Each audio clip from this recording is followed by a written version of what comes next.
नेपाली लड़कियों को जवान होते ही घर में कैद करके क्यों रखा जाता है?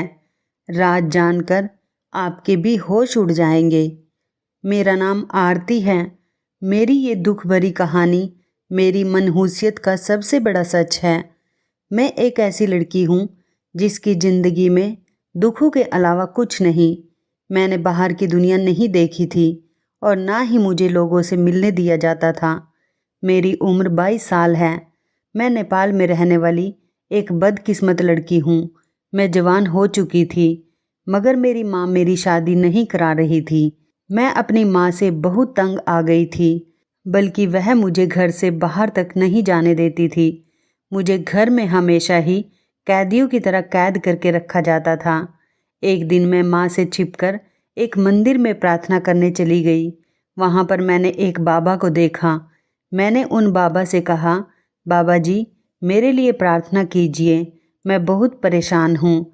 मेरी माँ मुझे घर में कैद करके रखती है। यहाँ तक कि मेरी इस जवानी की उम्र में वो मेरी शादी तक नहीं करना चाहती। मगर जैसे ही उस बाबा ने मुझे देखा, उसकी आंखें लाल हो गई और वो चीखते हुए कहने लगा, तेरी वजह से तेरे घर वालों पर मुसीबतों के पहाड़ टूटने वाले हैं। जा तू यहाँ से चली जा। वो बाबा अपनी जगह से उठकर भाग गया। मैं बहुत परेशान हो गई थी। मुझे लगा यह बाबा पागल है। मगर मैं जैसे ही घर में दाखिल हुई तो मेरे सिर पर आसमान टूट पड़ा, क्योंकि मेरा नाम आरती है। मैं दुनिया की उन खुशकिस्मत लड़कियों में से एक हूँ जिसके पास पैसा और खूबसूरती तो जी भर के मौजूद थी। लेकिन कहते हैं ना कि दुनिया में कोई भी पूरे तरीके से खुशकिस्मत नहीं हो सकता। मेरे साथ भी कुछ ऐसा ही हुआ था। खूबसूरती की वजह से मेरी माँ को हमेशा मेरी फिक्र ही लगी रहती थी। ना वो मेरी शादी करना चाहती थी और ना ही वो मुझे कहीं आने जाने देती थी। जब भी उनसे इस बारे में बात करती कि मैं कहीं बाहर जाना चाहती हूँ या फिर बाजार जाना चाहती हूँ, मुझे जाने दीजिए, तो वह मुझे सख्ती से मना कर दिया करती थी और कहती कि तुम्हें नज़र लग जाएगी। मैं उनकी बात सुनकर मायूस हो जाती थी और काफ़ी सालों से मैं अपने ही घर में कैदी बनकर बैठी रहती। मेरा हर जगह जाना बिल्कुल ही बंद कर दिया गया था। वजह सिर्फ ये थी कि मुझे नज़र लग जाएगी। लेकिन पहले ऐसा बिल्कुल नहीं था। बचपन में भी मैं बहुत ज़्यादा खूबसूरत थी, मगर तब मैं हर जगह जा सकती थी। मैं सोचती कि बचपन में तो मुझे कभी नज़र नहीं लगी, तो फिर अब नज़र क्यों लगने लगी। माँ कहती बचपन की बात कुछ और होती है, अब तुम जवान हो गई हो। मेरे दिन यूं ही घर के काम और उदासी में गुजर रहे थे, क्योंकि मेरी ज़िंदगी में रोज़मर्रा के रूटीन के अलावा और कोई काम नहीं था। पढ़ाई भी मैंने बहुत साल पहले ही छोड़ दी थी। इन्हीं दिनों मेरे घर वालों ने मेरे बड़े भाई की शादी तय कर दी थी, तो घर में रौनक लग गई। वैसे तो एक बहन अपने भाई की शादी पर बहुत ज़्यादा खुश होती है, लेकिन मेरी खुशी तो इस वजह से भी ज़्यादा थी कि मुझे अपने दोस्तों और बाकी ख़ानदान की लड़कियों से मिलने का मौका मिल रहा था और मैं उनसे बहुत सारी बातें भी करूँगी। इसलिए तो मेरी खुशी के ठिकाने ही नहीं थे। मगर जैसे ही मेहमान हमारे घर में रहने के लिए आने लगे, तो मेरी माँ ने मुझे सख्ती से मना कर दिया और कहा कि किसी से भी ज़्यादा दोस्ती करने की कोई ज़रूरत नहीं। अगर वो तुम्हें बाहर ले जाने की जिद करे तो तुम साफ इनकार कर देना, मुझे जवाब देने की ज़रूरत ना पड़े। मैं मायूस होकर रह गई, लेकिन फिर भी मैं खुश थी। मेहमान घर आकर रहने लगे थे, तो मेरे कुछ कजन्स ने ही मुझसे कहा कि चलो शॉपिंग करने चलते हैं। मगर मैंने माँ की बताई गई बात पर गौर करते हुए उन्हें मना कर दिया। पहले दूसरे दिन मना करने के बाद तीसरे दिन वो मुझे ज़बरदस्ती अपने साथ ले गए। वैसे तो उनकी ज़बरदस्ती ज़्यादा नहीं थी, मगर मैं खुद भी उनके साथ जाना चाहती थी, क्योंकि उस दिन मेरी माँ भी घर पर नहीं थी। मैंने सोचा कि मैं चली जाऊँ। ठीक हुआ माँ घर पर नहीं है, इसलिए उनको पता भी नहीं चलेगा, क्योंकि उन्हें शाम को वापस आना है और शादी के मौके पर घर के काम ही इतने ज़्यादा होते हैं कि उन्हें मेरी तरफ ध्यान देने का मौका भी नहीं मिलेगा। बहुत दिनों बाद मैं घर से बाहर निकलकर बाजार आई। मुझे हर चीज़ नई और खूबसूरत लग रही थी। मैं बहुत खुश दिली से हर चीज़ को देखते हुए अपने लिए खरीदारी भी कर रही थी। अभी मुझे बाज़ार आए हुए कुछ ही वक्त हुआ था कि मैंने एक जगह पर देखा जहाँ पर लोगों की भीड़ लगी हुई थी। मैंने सोचा, यहाँ ऐसा क्या हो रहा है जो लोग इतनी भीड़ लगाए हुए खड़े हैं। ये बात जानने के लिए मैं भी उस भीड़ के करीब पहुँची तो मुझे पता चला वहाँ पर एक बूढ़ा फ़कीर बैठा है और औरतें अपने लिए उससे दुआएं करवा रही हैं। मैंने एक औरत से पूछा, यहाँ क्या हो रहा है? तो वो बोली, ये एक बुजुर्ग बाबा है जिसके लिए भी यह प्रार्थना करते हैं उसके सारे दुख दुविधाएं ख़त्म हो जाती हैं। मुझे भी बड़ी हैरानी हुई क्योंकि मैंने माँ से कह दिया था कि मेरी और भाई की शादी इकट्ठी कर दे, मगर माँ ने मुझे डांट कर चुप करा दिया। जबकि मेरी शादी की उम्र हो चुकी थी, मेरी उम्र 22 साल हो चुकी थी। मैंने सोचा कि इन बाबा से मैं भी अपने लिए कुछ दुआ करवाती हूँ, क्या पता मेरी विनती भी मेरे ईश्वर सुन ले। मैंने उस बाबा से अपने बारे में बात की तो बाबा ने चीखते हुए कहा। वो पहले तो मेरा चेहरा देखकर उनकी आंखें लाल हो गई, फिर बोले, तेरी वजह से तेरे घर वालों पर मुसीबतें आएंगी, तू अपने साथ सबको ले जाएगी, तेरी वजह से तेरे घर वालों की भी जिंदगी बर्बाद हो जाएगी। उस बाबा की बातें सुनते ही मेरा दिल डर गया और मेरा शरीर कांपने लगा। आसपास खड़ी औरतें भी मुझे अजीब अजीब नज़रों से देखने लगी। मैंने हैरत से उस बाबा को देखा और खामोशी के साथ वहाँ से वापस आ गई। शॉपिंग करने के बाद हम सब लोग घर पर आए, लेकिन जैसे ही मैं घर पर आई तो पूरे घर का मंजर देखकर मेरी तो जान ही निकल गई। हर तरफ लोग बैठे हुए रो रहे थे। घर में एक मातम सा छाया हुआ था। किसी भी तरह से यह शादी का घर नहीं लग रहा था, बल्कि ऐसा लग रहा था जैसे यहाँ पर किसी की मौत हो गई हो। मेरा दिल मुट्ठी में आ गया था। मैं चाहती थी कि जब मैं घर वापस आऊँ तब तक मेरी माँ वापस ना आए, मगर उन्हें तो पता चल गया था कि मैं घर से बाहर गई थी। मुझे काफ़ी शर्मिंदगी हुई। मेरे साथ बाकी सब कजन्स भी परेशान हुए और फिर हमें पता चला कि मेरी जो मासी थी, जिनका घर हमारी गली में ही था, उनकी मौत हो गई है। मेरी मासी जवान थी, इसलिए जवान मौत का दुख बहुत बड़ा था। सब तरफ उदासी सी छाई हुई थी। शादी भी कैंसिल हो चुकी थी।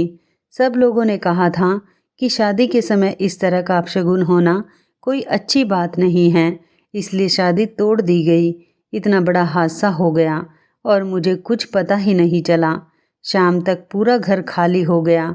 कुछ देर पहले जहाँ शादी की तैयारियों की रौनक लगी हुई थी, वहीं अब पूरा घर खामोश होकर रह गया था। फिर मेरी माँ मेरे कमरे में आई और कहने लगी कि तुम मेरी इजाज़त के बगैर बाहर क्यों गई, और मुझ पर चिल्लाने लगी। मैंने कहा, मैं नहीं गई थी, बल्कि वही सब लोग मुझे अपने साथ ज़बरदस्ती लेकर गए थे। मेरी माँ को मुझ पर बहुत गुस्सा आ रहा था। उन्होंने कहा कि आज से 10 दिन तक तुम अपने कमरे से बाहर तक नहीं निकलोगी। मैंने कहा, हाँ, वैसे भी मैं इस घर के अंदर ही रहती हूँ। तब माँ एकदम से बोली, हाँ, लेकिन अब तुम कमरे से भी नहीं निकलोगी। ये सुनकर मेरा दिमाग ही चकरा गया। लेकिन मैंने गलती की थी तो मुझे उसकी सज़ा भी मिल रही थी। मेरी माँ किसी भी तरह मेरी सज़ा में कोई रियायत नहीं करने वाली थी और मैं खामोश होकर अपने कमरे में ही पड़ी रहती थी। उन 10 दिनों तक मुझे उस बाबा की बातें याद आती रही। क्या मेरी काली किस्मत की वजह से ऐसा हुआ है? ये सोच आते ही मुझे खुद से भी डर लगने लगा था। मैं 10 दिन तक अपने कमरे में बंद ही रही। बाहर कदम तक मैंने नहीं निकाला। घर वाले मुझे कमरे में ही खाना पीना देकर चले जाते थे। जब 10 दिन बाद में मैं कमरे से बाहर निकली तो कोई मेरी तरफ देख भी नहीं रहा था।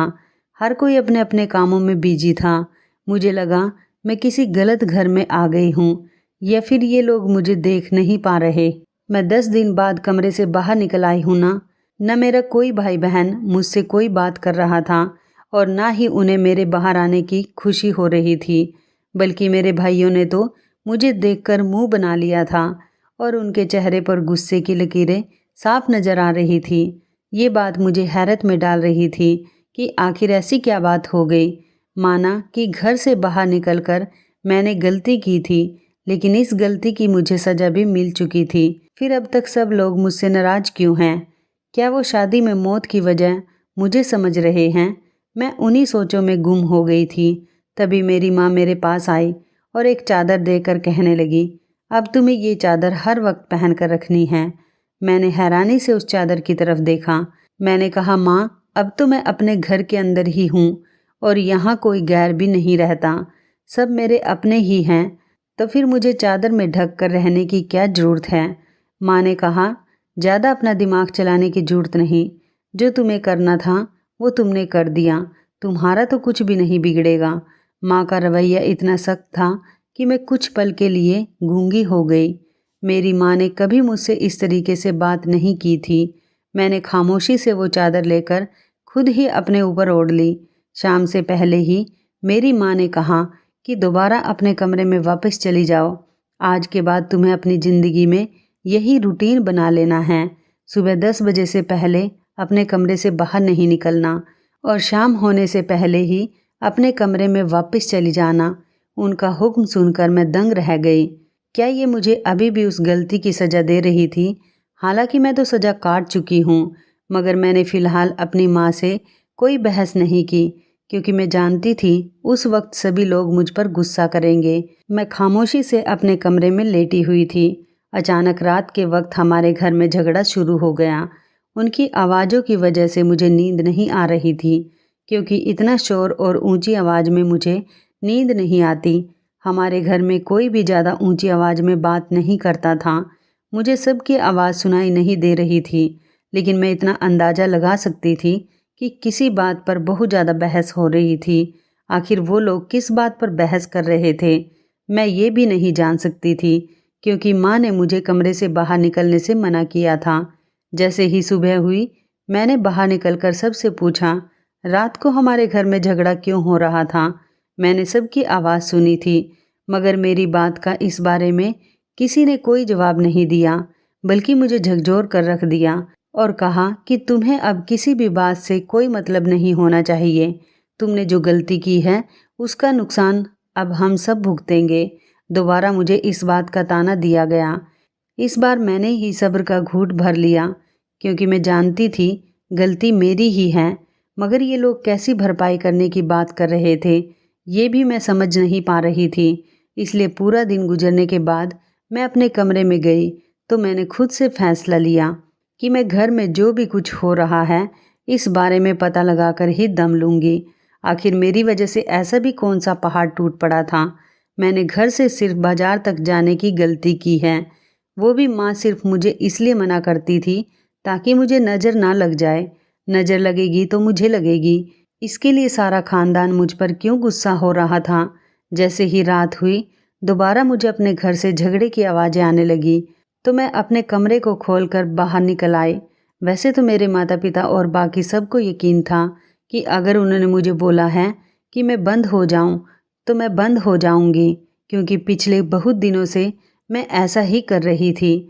लेकिन आज मैं यकीन तोड़कर कमरे से बाहर निकल आई ताकि पता लगा सकूं कि आखिर माजरा क्या है। सीढ़ियों के पास से छुपकर मैं हॉल में देख रही थी, जहां मेरे सारे घर वाले मौजूद थे, और उन सब के दरमियान एक आदमी था जो सर पर पगड़ी रखकर बैठा हुआ था। मेरी माँ का मुंह ऐसे हो रहा था जैसे अभी रो पड़ेगी, जबकि मेरे पिता सिर हाथों में पकड़कर बैठे हुए थे। मुझे समझ नहीं आ रहा था ये सब लोग ज़्यादा परेशान क्यों हैं और ये सब कुछ क्या हो रहा है और ये आदमी कौन है। मगर इतना ज़रूर समझ गई थी कि मामला बहुत संगीन है, इसी वजह से ये लोग मुझे कमरे में बंद कर रहे हैं, वरना मेरे घर वालों ने कभी भी मेरे साथ ऐसा सलूक नहीं किया। हालांकि मैं घर से बाहर नहीं जाती थी, लेकिन कभी मुझे इस तरह कमरे में बंद होने को नहीं कहा गया था। कुछ सोचकर मैं अपने कमरे में आ गई और फिर मैंने सोच लिया मैं उस आदमी के बारे में पता लगा कर ही रहूँगी। इस परेशानी की वजह से मुझे नींद नहीं आ रही थी। फिर भी मैंने सोने की बहुत कोशिश की, लेकिन कुछ देर बाद मुझे नींद आ गई। सुबह मेरी नींद खुल गई, क्योंकि माँ ने मुझे बाहर निकलने से मना किया था, इसलिए मैं उनकी बात ना मानकर बाहर निकल आई। आखिर सुबह सवेरे मुझे कमरे से बाहर ना निकलने का हुक्म क्यों दिया गया था, यह देखकर मैं हैरान रह गई कि मेरे परिवार के जितने भी सदस्य हैं वो सुबह 8 बजे से 10 बजे के दरमियान उठते थे। आज वो सुबह सवेरे ही उठकर बाहर निकले हुए थे और वो आदमी भी उठकर रो रहा था। ये मेरे घर में क्या हो रहा था, मुझे कुछ खबर नहीं थी। किचन से भी आवाज़ें आ रही थी। इसका मतलब था कि नाश्ता बन रहा है। मुझे समझ आ गई थी कि अब खामोशी से एक तरफ खड़े रहकर तमाशा देखने से कुछ नहीं होने वाला। इसलिए मैंने सबके सामने जाने का फ़ैसला कर लिया। लेकिन मुझे नहीं मालूम था सबके सामने इस वक्त जाने का फ़ैसला मेरे लिए किस कदर गलत साबित होगा। जब मैं उस आदमी के सामने गई और उससे कहा कि आप कौन हैं, मैंने तो आपको पहले कभी नहीं देखा। मेरी आवाज़ सुनते ही घर के सभी लोग हैरान होकर मुझे देखने लगे। मेरी माँ के हाथ से दूध का बर्तन छूट गया। फिर मैंने अपने सारे घर वालों की तरफ देखा। मैंने कहा कि आप लोग इस आदमी से इतना क्यों डर रहे हैं? कौन है ये आदमी?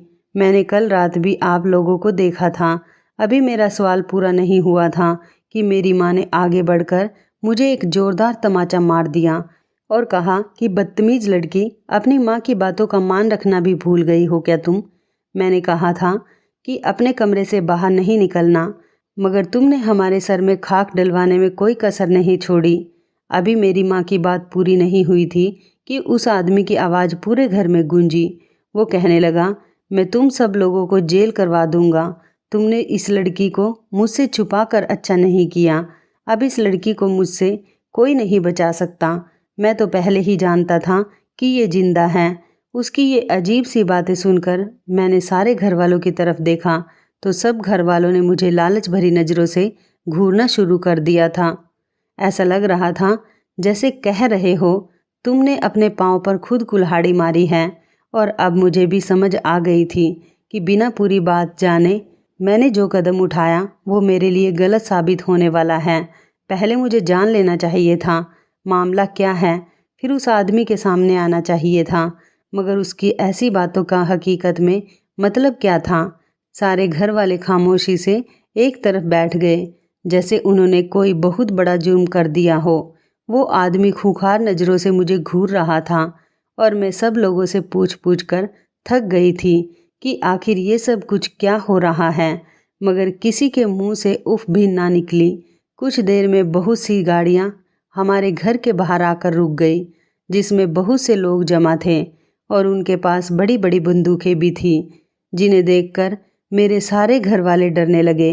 मैं बहुत चिल्लाई कि मुझे बचा लो, ये सब कुछ क्या हो रहा है, मुझे समझ नहीं आ रहा। लेकिन मेरी किसी ने भी एक बात नहीं सुनी। सब लोग खामोशी से मुझे जाता हुआ देखने लगे। वो मुझे लेकर चले गए तो मुझे लगा आज तो शायद मेरी मौत पक्की है, क्योंकि उस आदमी की बातों से ऐसा ही लग रहा था कि वो मुझे मारकर ही दम लेगा। शायद मेरा शक कुछ गलत भी नहीं था।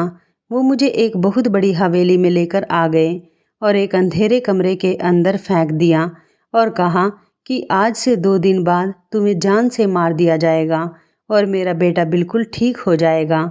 उसके बाद मेरी समझ में तो नहीं आया कि आखिर वो कहना क्या चाहते हैं, मगर अपनी मौत को सुनकर मैं डर के मारे कांपने लगी थी। अब मुझे शिद्दत से अपनी माँ और बाकी घर वालों की बहुत याद आ रही थी, मगर मैं अपनी गलती पर सर पटकने के सिवा कुछ नहीं कर सकती थी। काश मैं उनकी हर बात को मानती रहती तो आज मेरा ये हाल ना होता। उस बुजुर्ग आदमी ने सही कहा था कि मेरी वजह से मेरे सारे घर वाले मुसीबत में फंस जाएंगे। लेकिन अब मैं रोने और पछताने के सिवा कुछ नहीं कर सकती थी और सिर्फ ईश्वर से ही मदद मांगने के सिवा मेरे पास कोई और चारा नहीं था। रात को उस कमरे में से एक बूढ़ी औरत आई। मुझे देखते ही उसकी आंखों में खून उतर आया और कहने लगी, मनहूस मारी, तुम इतने साल तक कहाँ थी? तुम्हारी वजह से मेरा बेटा बिस्तर पर पड़ा हुआ है। मुझे तो उसकी कोई बात समझ नहीं आ रही थी।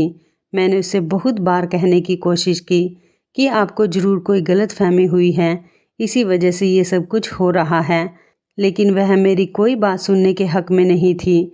उसने मुझे बहुत मारा और खाना भी नहीं दिया।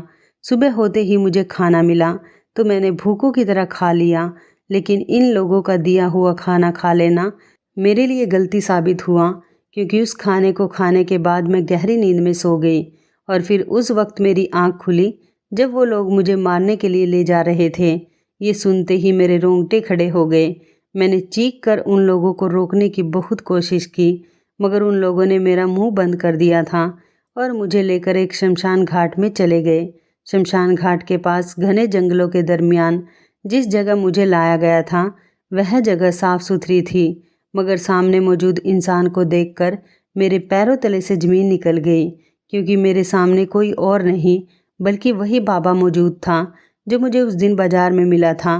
उसने मुझसे कहा था कि तुम्हारी वजह से तुम्हारे घर वालों पर मुसीबतें आएंगी। उसे देखते ही मेरा दिमाग चकरा गया।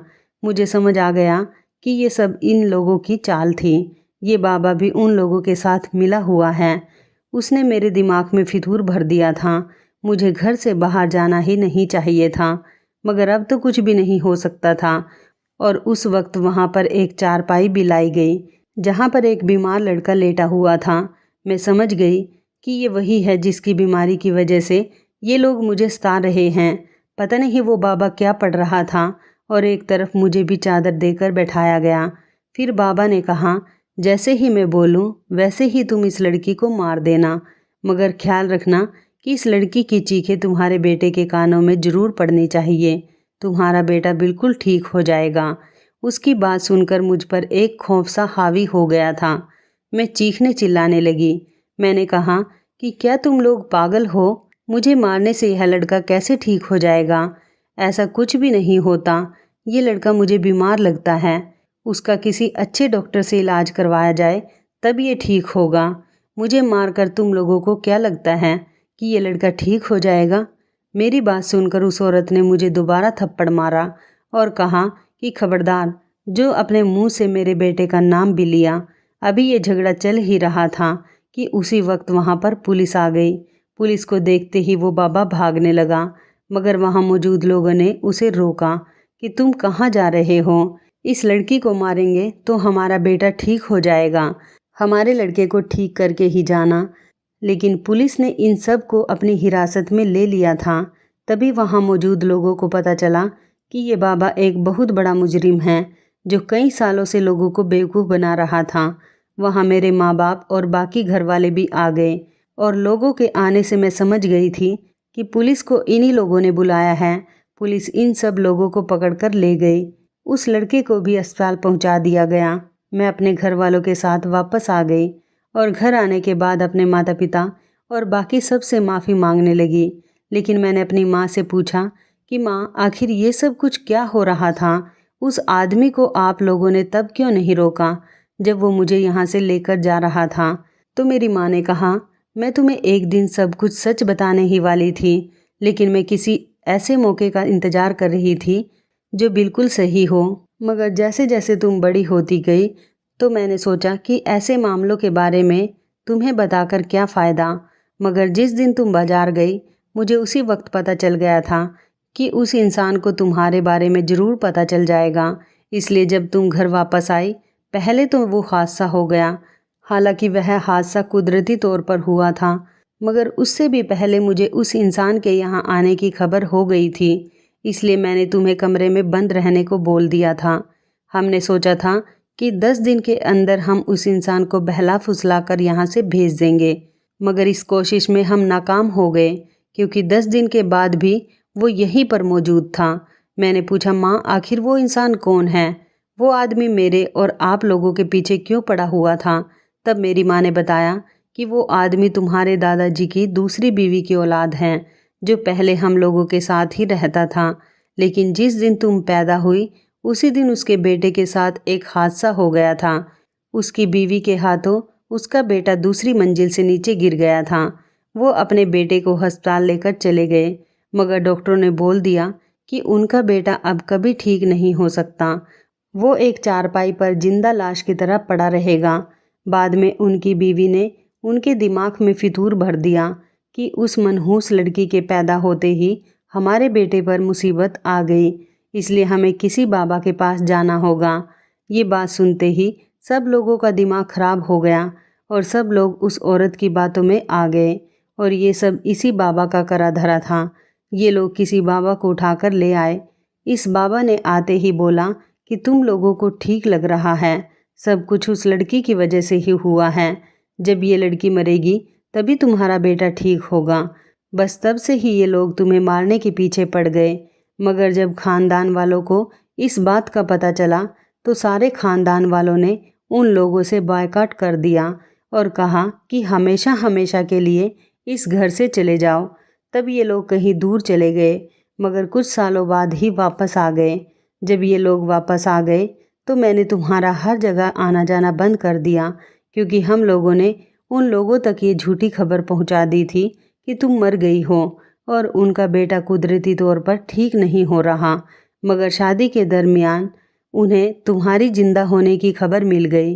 तब वो दोबारा घर में वापस आ गए। मगर फिर भी हमने सोचा कि पुलिस के मामले में पड़ने से बेहतर है कि हम सुलह और सफाई से इनको भगा देंगे। 10 दिन तुम्हें कमरे में रखा, मगर फिर भी तुम्हारी बेवकूफ़ी की वजह से उसे पता चल गया। लेकिन चलो, अच्छा हुआ जो भी हुआ। अब ये मुसीबत हमारे सर से हमेशा हमेशा के लिए उतर गई। कभी कभी ऐसी मुश्किलों का सामना करके ही हम लोग आज़ाद होते हैं, और जब तक हम डरते रहते हैं तब तक डर हमारे सर पर तलवार की तरह लटका रहता है, जैसे कि हमारे साथ हुआ था। ये सब सुनकर मैं फूट फूट कर रोने लगी और ईश्वर का शुक्रिया अदा करने लगी। शायद मैं मौत से ही लड़कर वापस आई थी। अब मुझे सच्चाई का भी पता चल गया था कि माँ क्यों मुझे घर से बाहर नहीं निकलने देती थी। हमारे माता पिता हमारे बारे में भला ही सोचते हैं, लेकिन हम कभी कभी अपनी भावनाओं में बहकर उनको भी गलत समझ बैठते हैं। कुछ दिनों बाद मेरी भी शादी एक अच्छे लड़के से हो गई और मेरे भाई की भी शादी हो गई। हम सभी हंसी खुशी अपनी ज़िंदगी गुजारने लगे। अब मुझे और मेरे परिवार को किसी का भी कोई डर नहीं था। तो इस कहानी के बारे में आपकी क्या राय है, कमेंट करके ज़रूर बताइएगा। दोस्तों, आपको हमारी ये मज़ेदार कहानी कैसी लगी, आप हमें कमेंट बॉक्स में ज़रूर बताएं। यदि आपके पास भी ऐसी कोई प्यारी सी कहानी है या फिर ऐसी कोई कहानी जिससे कुछ शिक्षा मिले, तो आप हमारे साथ उसको ज़रूर शेयर करें। दोस्तों, यदि आपको हमारी ये वीडियो अच्छी लगे तो आप हमारी इस वीडियो को लाइक शेयर ज़रूर करें, और ऐसी ही दिल को छू लेने वाली प्रेरणादायक कहानियाँ सुनने के लिए हमारे चैनल को भी सब्सक्राइब करें। यदि आप हमें फेसबुक पर देख रहे हैं तो आप हमारे फेसबुक पेज को लाइक और फॉलो ज़रूर करें। तो दोस्तों, फिर मिलते हैं ऐसी ही ज़बरदस्त कहानी या टिप्स के साथ नई वीडियो में। तब तक के लिए धन्यवाद। आप सभी अपना ख्याल रखना। आपका दिन शुभ व मंगलमय हो।